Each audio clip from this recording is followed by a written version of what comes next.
我到底他妈的是怎么了？这句话你是不是也问过自己？可能是在又一个失眠的夜里，你望着天花板，闻着自己身上的烟味，心里充满了对自己的厌恶。也可能是在一次剧烈咳嗽之后，你看着镜子里脸色蜡黄、眼神疲惫的自己，再一次对自己发誓：明天我一定戒，这绝对是最后一根。你把剩下的半包烟揉烂，扔进垃圾桶，你感觉自己像个英雄，终于下定了决心。但到了第二天下午，开会的压力、工作的烦躁，或者仅仅是习惯性的空虚，那种熟悉的渴望又像虫子一样，开始在你的心里、你的喉咙里爬。你坐立不安，无法集中精神。随后，你走进巷口的便利店，像个战败的士兵，买了新的一包烟。点燃的那一刻，你吸进去的不是尼古丁，是浓浓的挫败感。这段内心独白，这场每天都在上演的自己与自己的战争，我经历了整整15年。你好，我叫志明，我是一名设计师。在朋友们眼中，我事业还行，家庭也算美满。在工作上，我能为了一个完美的细节熬上好几个通宵，绝对称得上是有纪律、有毅力的人。但在戒烟这件事上，我就是个彻头彻尾的失败者。我试过所有的方法，尼古丁贴片、口香糖、意志力硬扛，每一次都以失败告终。每一次失败都让我对自己的怀疑加深1分。直到有一天，我因为一次体检报告上的红字，真正开始去研究这件事，我才惊恐地发现，或者说我们一直都搞错了对手。今天，我想以一个成功爬出泥潭的过来人身份，跟你聊聊这场仗。我们之所以屡战屡败，可能根本不是因为我们意志力薄弱，而是因为我们面对的敌人远比我们想象的要强大、狡猾，而且冷酷得多。你准备好了吗？我们来拆解他们的第一套组合拳——心理游戏的3重奏。第一招叫做创造虚假的新奇感。你先问自己一个问题：你为什么会忍不住一直滑手机？是因为上面的内容真的那么精彩吗？不完全是，是因为你的大脑在期待下一个未知的新鲜内容。每一次刷新，每一次下滑，都可能出现一个新的影片、一张新的图片、一条新的讯息。这种对新奇的期待会刺激你的大脑分泌多巴胺，让你感到愉悦。这是一种非常底层的生存机制。远古时代，它驱使我们去探索新环境，寻找新食物。而成瘾产业的公司，就是利用了你大脑的这个底层设定。你回想一下，10几20年前的香烟是什么样的？可能就那几个牌子、几种口味。但现在呢？你走进一家电子烟专卖店，看到的是什么？是一整面墙，像鸡尾酒吧台一样闪闪发亮的口味墙，西瓜冰、草莓奶昔、抹茶拿铁、可乐冰沙，几十种、上百种口味任君挑选。他们还不断推出新的烟感，有的像钢笔，有的像 U 盘，有的像精致的打火机，外壳用上金属拉丝、钢琴烤漆，每年都出新配色，甚至还有限量联名款。这一切都是在干嘛？他们在给你创造一种虚假的新奇感。你的大脑被欺骗了，你以为你在尝试新口味，在体验新产品，在玩一种很酷的潮流。你的大脑因为这些新奇的刺激，释放了多巴胺，让你感觉很爽。但实际上呢，无论外壳多漂亮，口味多么花俏，你吸进去的永远是同一样东西，那个让你上瘾的化学物质尼古丁。他们把一种单调的致命的毒药包装成了永远有新鲜感的糖果。你以为你在探索新世界，其实你只是在同一个牢房里换了不同颜色的壁纸而已。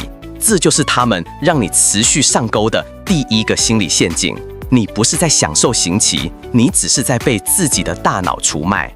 第二招更加阴险，叫做耐受性与依赖性的精准养成。如果说第一招是诱你下水，那这一招就是慢慢的把水温升高，直到把你煮熟。我来为你塑造一个角色，叫阿伟，你看看他的故事像不像你或你身边的某个人？阿伟刚出社会，是个很有潜力的年轻人。一开始他是不抽烟的，但在几次客户应酬、公司聚会上，为了融入气氛，他学会了抽第一根烟。那时候他觉得自己完全能控制，只是社交需求。他心里想，我跟那些烟鬼不一样，我随时能停。这是典型的心理依赖的开端。他需要的不是尼古丁，而是抽烟这个行为带给他的安全感，让他觉得在社交场合里手上有个东西抓，不那么尴尬。但很快地，他发现工作压力大的时候，来一根烟似乎能让他专注一点，放松一下。于是，他的抽烟地点从社交场合延伸到了公司的吸烟区，再延伸到自己加班的办公桌旁。就在这个时候，那些公司推出了新产品，浓度更高的尼古丁盐，吸收更快的电子烟。阿伟也跟风换了。他发现，哇，这东西劲儿更大。以前抽一根烟才能达到的感觉，现在吸2口就够了。他觉得自己找到了更高效的解压工具，但他没有意识到的是，他的身体正在悄悄地发生变化。他的大脑为了抵抗这种高浓度、高效率的尼古丁冲击，开始减少自身多巴胺受体的数量和敏感度，这就叫耐受性的建立。结果就是，他很快发现吸2口不够了，得吸4口、5口才能找回最初的感觉。他需要的剂量越来越大，烟从一个工具慢慢变成了他身体的必需品。以前是没有烟，社交有点不自在；现在是早上起来如果没有来一口，他一整个上午都昏昏沉沉、心烦意乱。以前是加班时需要他来提神，现在是如果手边没有烟，他根本无法开始工作。这就是从心理依赖到生理依赖的滑坡，一个精心设计的陷阱。终于有一天，他女友受不了他身上的味道，跟他大吵一架。他下定决心戒烟，他把所有东西都扔了。第一天，他靠意志力硬扛过去了，但到了晚上，他躺在床上翻来覆去，就是睡不着。头隐隐作痛，心里像有几百只蚂蚁在爬，整个人抑制不住的想发脾气。他惊恐地发现自己不再是自己身体的主人，他的身体在向他尖叫，在向他索要那个他已经习惯了的化学物质。这时候的阿伟才真正明白，他早就不是在选择抽烟，他是被自己的身体绑架了。而这一切正是烟草公司透过不断提高产品浓度、改进传输效率，一步步精准计算和培养出来的结果。他们温柔地把你推下山坡，然后看着你无法控制的越滑越快，最终摔得粉身碎骨。接着是心理游戏的第3招，安慰剂效应的行销。你有听过糖丸实验吗？很简单。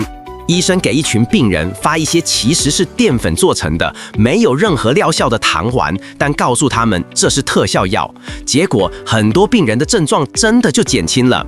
这不是魔法，这是安慰剂效应。也就是说，当你对某样东西产生了预期，你的大脑和身体就会努力去实现这个预期。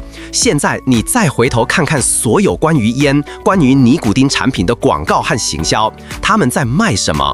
当年的万宝路香烟广告里永远是一个粗犷豪迈的西部牛仔在广阔的原野上骑着马。他在卖什么？他在卖男子气概，他在卖自由。你抽的不是烟，你抽的是成为那样一个男人的幻想。现在的电子烟、尼古丁袋手法更高级了，他们不会再用那么土的形象了，他们会赞助最酷的音乐节、最潮的艺术展，他们会找来最有创意的设计师、最有想法的音乐人，在访谈里不经意地提到自己是靠某某产品来寻找灵感、保持专注。他们的产品设计极简有科技感，看起来就像苹果的产品一样。他们在社区媒体上发布的图片，永远是和一杯手冲咖啡、一台 MacBook、一本设计杂志摆在一起。这一切都是在给你植入预期。他们在你使用这个产品之前，就已经告诉了你，这东西能让你放松，这东西能让你专注，这东西代表着一种更有品味、更酷的生活方式。于是，当你带着这种预期去吸下第一口时，你的大脑就开始工作了。它主动去寻找，甚至去创造那种被预设的感觉。你感觉自己真的放松了，你感觉自己真的更专注了，就像那个拿到糖丸的病人，你感觉病好了一样。但真相是什么？真相是尼古丁作为一种兴奋剂，在生理上根本不可能让你放松。你感到的所谓放松，其实只是你的戒断症状被暂时缓解了而已，是你先被他们弄得不舒服了，然后他们再给你一颗解药，你把这种痛苦的暂停误解为了快乐的享受。他们先创造了痛苦，然后再把缓解痛苦的工具卖给你，并且透过行销让你相信这个工具还有各种神奇的功效。这是一场多么高明的骗局！他们利用你自己的大脑来欺骗你自己。好了，说到这里，你可能觉得自己已经懂了他们的心理游戏，但这还不够。懂了这些心理层面的轨迹，你只是看清了敌人的作战思路，但他们是如何在现实世界中布下天罗地网，让这一切变得如此方便，让你就算看清了也无处可逃的。这背后是一套完整的冷冰冰的商业系统，这才是接下来我们要揭露的更核心的陷阱。这就是第二层陷阱，成瘾的商业模式。首先是手法4，极低的进入门槛与极高的后端成本。你这样的成功人士最懂什么叫成本，做任何一个决策，你都会评估投入产出比。那好，我们来算一笔账。你去买一包烟或者一支一次性的电子烟需要花多少钱？可能就100块、200块。对你来说，这笔钱几乎可以忽略不计，一顿午餐钱而已。你需要费多大劲？走进楼下任何一家便利店，你就能买到。整个过程可能只需要3分钟，方便、快捷、成本低廉。这就是他们精心设计的低进入门槛。他们让开始堕落这件事变得毫不费力，但是他们从来不会告诉你这个决策背后那惊人的后端成本。什么是后端成本？我们先算最直接的金钱成本。假设你每天抽一包150块的烟，1年下来是多少钱？超过5万块。10年呢？50万。30年呢？150万。150万，这笔钱本来可以是你孩子的留学基金，可以是你带着家人的一次环球旅行，可以是你退休后无忧无虑的保障，但现在它变成了一缕缕青烟和一堆致癌的焦油。这还只是你看得见的成本，看不见的呢？你的时间成本。你每天花多少时间在抽烟上？一根烟10分钟，一天一包就是200分钟，超过3个小时。你每天有3个小时不再陪伴家人，不再提升自己，不再享受生活，而是毒害自己。这些时间30年下来，又是多么惊人的一个数字！还有最昂贵的，你的健康成本，这个我就不用多说了。你每一次体检前夕的焦虑，每一次咳嗽时心里的咯噔一下，你比谁都清楚。你用区区100块买来了片刻的所谓轻松，却要用未来几十万、几百万的医药费和无法估量的病痛折磨来偿还。最后是你的人际关系成本，你爱人、你孩子，在你每次想亲近他们时，闻到你身上的味道，下意识皱起的微头。他们嘴上不说，但那担忧的眼神，你看不到吗？你因为要出去抽烟，错过了多少个家庭聚会的精彩瞬间？你又因为戒断反应的烦躁，对你最亲近的人说了多少句本不该说的冲话？这些才是你为那100块的轻松入场券支付的真正价格。他们用一个微不足道的前端成本来引诱你上钩，然后用一个你根本无法承担的后端成本将你牢牢锁死。这不是交易，这是掠夺。接着是手法5，用利益把你牢牢锁住。如果说低门槛是让你进来，那这一招就是想方设法让你留下来。他们也知道你会想戒烟，所以他们设计了一整套系统来瓦解你的决心。你可能见过某些尼古丁袋品牌有会员奖励积分，你买的越多，积分越高，可以换取折扣或者周边商品。这就像玩游戏一样，让你对持续购买这件事产生正向回馈。你去过的那些电子烟专卖店是不是也有 VIP 会员制度？你是不是也收到过他们发来的邮件，上面写着“嗨，老朋友，我们想你了”，这是一张专属于您的8折优惠券，随时回来坐坐。在你意志力最薄弱的时候，在你犹豫要不要放弃的时候，他们温柔地推了你一把，告诉你回来吧，回来很划算哦。但最阴险的是订阅制服务。我给你讲个真实的故事。我一个朋友小李下定决心要戒烟，他这次是铁了心，把家里所有电子烟设备、烟油全都打包扔进了垃圾桶。他告诉了所有朋友，让大家监督他。第1周非常痛苦，但他靠着运动和意志力硬是扛过去了。他觉得自己浑身充满了力量，觉得这次一定能成功。到了第8天，他下班回家，看到门口有个包裹，他拆开一看，整个人都傻了，是一整盒全新的烟弹。他想起来了，他之前为了方便，在一个网站上订阅了每个月自动配送的服务，他忘记取消了。那天晚上，他刚跟老板吵了一架，心情糟透了。他看着桌上那个包裹，就像看着一个潘朵拉的盒子。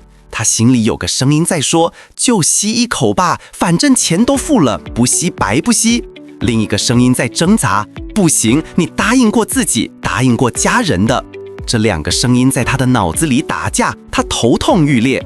最后，在巨大的压力和诱惑下，他拆开了包裹，装上了烟弹，吸下了那一口，前功尽弃。你看，这就是订阅制的可怕之处。它利用你的遗忘，利用不浪费的心理，在你最脆弱的时候，把毒品直接送到你的面前。它像一个自动化的魔鬼，在你下定决心改过自新之后，依然定期来敲你的门，轻声对你说：“放弃吧，回到我身边，多么容易。”他们用积分、折扣和订阅编织了一张巨大的利益之网。你想从这张网里挣脱出来，每一步都会被这些利益的丝线给缠住。最后是商业模式里的第6种手法，也是最无耻的一招：精心筛选的真相。我们生活在一个资讯爆炸的时代，但你看到的资讯真的是全部的真相吗？烟草和成瘾品公司每年花费数亿甚至数十亿美元，用在什么地方？游说、公关和广告。他们重金聘请科学家去做一些对他们有利的研究，然后把这些研究报告放大，到处宣传。比如，他们会说我们的电子烟比传统香烟减害95%。这句话听起来很棒，对不对？但他们绝不会用同样的音量告诉你，减害95%不代表无害。一个慢性的毒药和一个剧毒的毒药有可比性吗？他们只给你看他们想让你看见的那一面。而对于那些真正致命的风险，他们绝口不提，或者用小到你根本看不见的字体印在包装的角落里。我拿他们另一个产品 Playbook 里的例子来说，虽然我们今天主要谈烟，但手法是完全一样的。比如在北美合法化的大麻，他们大力宣传这东西能启发创意，缓解焦虑，但他们从来不大声告诉你，有一个东西叫大麻诱导的精神病。就是有些人抽着抽着会突然出现幻觉，严重的偏执、妄想，彻底跟现实脱节。说白了，就是抽到人坏掉了，需要送进精神病院治疗，而且可能是永久性的伤害。他们也从来不大声告诉你，有一种病叫大麻素剧吐症候群，得病的人会无法控制的剧烈的呕吐，几个小时甚至几天，吐到脱水，电解质失衡，必须送急诊抢救。这种病在急诊室里越来越常见，但你在那些专卖店的广告里看到过一个字的提醒吗？没有。为什么？为什么这些足以毁掉一个人、一个家庭的致命风险，他们从来不用加粗放大的字体印在他们那精美的包装上？答案很简单，因为真相会影响他们的利润。他们像一个赌场老板，只跟你宣传赢钱后能如何香车美女，但绝口不提更多人输到倾家荡产、家破人亡的现实。他们精心筛选、剪裁，甚至扭曲真相，只为了让你安心的、快乐的走向他们为你设计好的深渊。说到这里，我想问问你，这3种商业手法，从低门槛的诱惑到利益的捆绑，再到真相的隐瞒，哪一个最让你感到震惊和愤怒？欢迎你在留言区分享你的看法。你以为这就到头了吗？你以为这就是他们最坏的招数了吗？不，接下来我要说的是所有手法里最阴险、最恶毒、最让我感到不寒而栗的一招。它像一条毒蛇缠绕在整个成瘾产业的核心。这就是 Gushko 最致命的一击：加害者扮演救世主。请你想象一下这个场景，经过了10年、20年，你被他们的产品彻底绑架了。你的生活因为长期吸食这些东西，已经变得一团糟。你的身体垮了，你早上起来咳个不停，爬几层楼梯就喘不过去，体检报告上的红字1年比1年多。你的医生严肃地警告你，再不戒掉，后果不堪设想。你的财务也出了问题，你算了一下，这些年花在烟上面的钱，竟然购买一台不错的车了。你看着自己的账单，懊悔不已。你的人际关系也亮起了红灯，你的妻子因为你屡戒屡败，对你越来越失望，你们的争吵越来越多。你的孩子也开始刻意跟你保持距离，因为他们不喜欢你身上的味道。你的事业也受到了影响，你发现自己的精力、记忆力、专注力都在下降，你再也回不到年轻时那种才思泉涌的状态。你感到焦虑、压抑，觉得自己的人生正在失控。你被他们拖入了泥潭，浑身污泥，动弹不得。你感到了前所未有的压力、痛苦和绝望。就在这个时候，那些把你推入这个境地的公司会再次出现。他们不会以一个胜利者的姿态嘲笑你，不，他们会变得无比的温柔，无比的体贴。他们会透过广告，透过你手机上的 APP 推送，轻声对你说：“嘿，哥们，最近压力很大吧？觉得生活很累吗？别担心，来一根吧，放松一下，我们永远在这里等你。”看到了吗？